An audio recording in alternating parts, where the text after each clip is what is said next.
see-through salutations, my children. What? You can't see me? Oh, my children, don't worry. I am here. I am always here.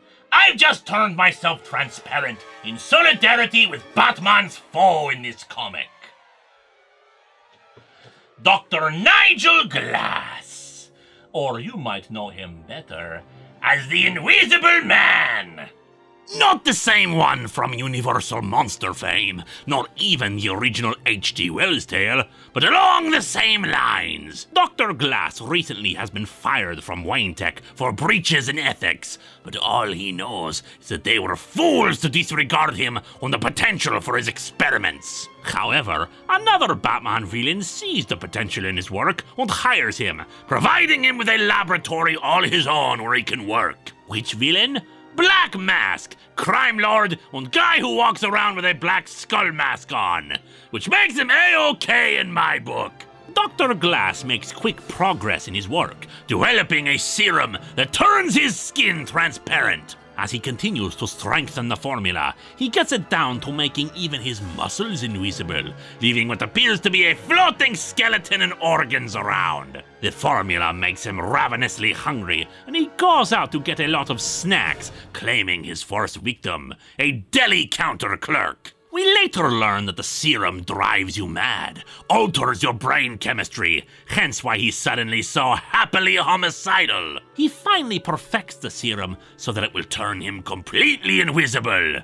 But the effects do not last forever. As he grows more and more mad with power, he confronts Black Mask directly again, wanting power and vengeance upon anyone who has tried to use him before. While Black Mask is ineffective in convincing him to work for him, he does not kill him, but instead goes upon a rampage of murder elsewhere. Batman is drawn into events as he hears about the mysterious deaths, those talking about a ghostly pair of hands that strangled former associates, a former boss or two of Dr. Glass. Still, Batman himself is having his own issues.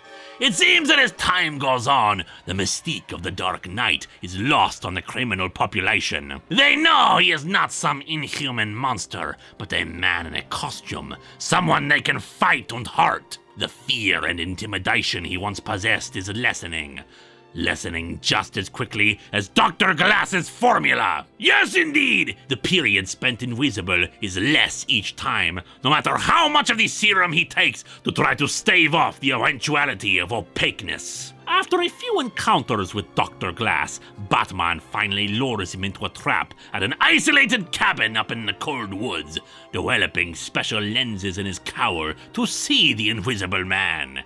But also having acquired a sample of Glass's invisibility formula, Batman decides to try a new form of intimidation with it, turning himself as clear as glass just the same, as if he was just a floating cape and cowl.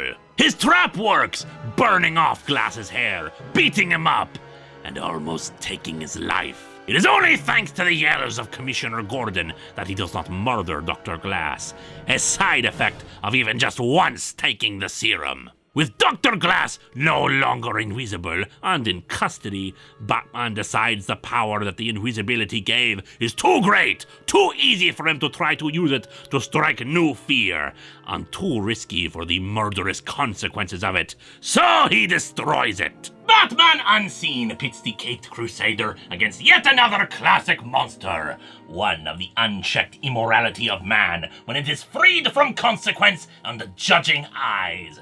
Hell, he even becomes victim of that temptation himself.